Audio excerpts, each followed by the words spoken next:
मेरे जिगरी दोस्तों, जय हिंद। एकेडमी फॉर एजुकेशन में आपका स्वागत करता है और आज हम बात करेंगे केमिस्ट्री के बारे में।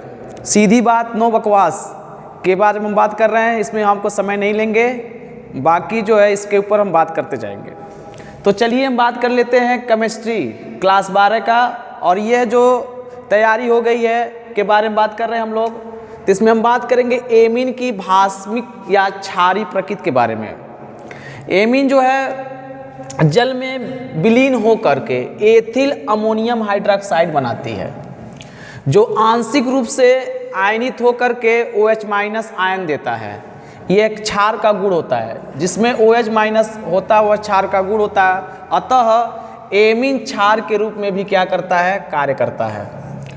प्रेरणिक प्रभाव संयुग्मी अम्ल का अस्थायित्व तथा त्रिविमी बाधा के कारण विभिन्न प्रकार के मेथिल एमीनों की भास्मिक प्रबलता होती है।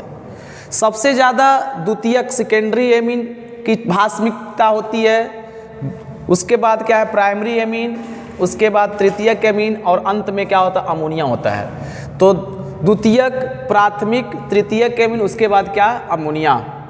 एलिफैटिक एमीन में प्राइमरी, सेकेंडरी और टर्शियरी आते हैं। अमोनिया की तुलना में अधिक भास्मिक प्रकृति के होते हैं। मतलब अमोनिया की तुलना में यह जो एलिफैटिक एमीन जो होते हैं अधिक क्षारकता प्रदर्शित करते हैं, क्योंकि अमोनिया में इलेक्ट्रॉन युग्म धारक नाइट्रोजन परमाणु के जो 3 परमाणु होते हैं, 3 हाइड्रोजन परमाणु होते हैं से जुड़ा होता है, जिसके धनात्मक प्रेरणिक प्रभाव से नाइट्रोजन परमाणु इलेक्ट्रॉन घनत्व में वृद्धि होती है। फलस्वरूप एलिफैटिक एमीन अधिक क्षारीय हो जाते हैं। तो 3 चीज़ें याद रखना है, धनात्मक प्रेरणिक प्रभाव, नाइट्रोजन परमाणु पर इलेक्ट्रॉन घनत्व में वृद्धि होना, यही क्या होते हैं एलिफैटिक एमीन अधिक क्षारीय होता है। और किसके सापेक्ष, अमोनिया के। एरोमेटिक एमीनों में NH2 समूह बेंजीन वलय से जुड़ा होता है। तो जो एरोमेटिक में जाएंगे वो बेंजीन वलय बनाते हैं और NH2 समूह से जुड़ा होगा। इससे नाइट्रोजन परमाणु में उपस्थित एकाकी इलेक्ट्रॉन युग्म बेंजीन वलय के पाई इलेक्ट्रॉनों के साथ संयुग्मित हो जाते हैं। मतलब पाई इलेक्ट्रॉनों के साथ क्या हो जाते हैं, वलय के साथ, बेंजीन वलय के साथ संयुग्मित हो जाते हैं, मिल जाते हैं। इसके फलस्वरूप इनकी क्षारकता क्या हो जाती है, घट जाती है। आगे बात कर लेते हैं एरोमेटिक एमीन होता क्या है। इसमें NH2 समूह बेंजीन नाभिक संलग्न होते हैं। एरोमेटिक एमीन को बेंजीन वलय के कारण अभिक्रियाएं, मतलब जितने भी एरोमेटिक एमीन की होती है ये बेंजीन वलय होती है, उसकी अभिक्रियाएं होती है। पहली अभिक्रिया क्या होती है, हैलोजनीकरण। देखिए पहली अभिक्रिया की बात करते हैं तो NH2 जो होता है अत्यधिक सक्रिय समूह होता है।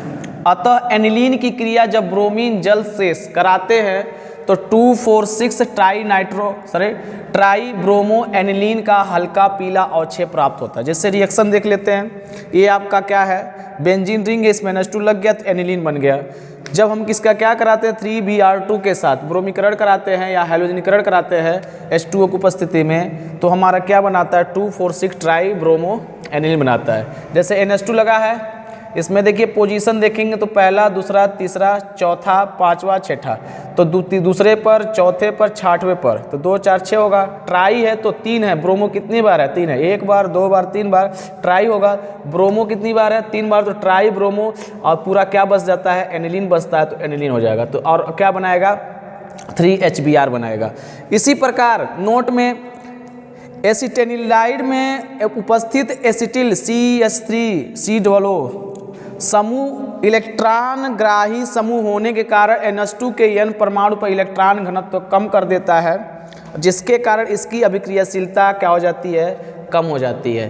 तो ये हमारा क्या था, केमिस्ट्री से संबंधित इम्पोर्टेंट फैक्ट था, जो ये हमारे एग्जाम के लिए बहुत महत्वपूर्ण थे। ये इसी तरह से क्वेश्चन क्या करते पूछते, इसमें बहुत सारे क्वेश्चन बन सकते हैं जो आने वाले वीडियो में हम बताएंगे। तो मिलेंगे कल, एक नए टॉपिक की बात करेंगे। धन्यवाद।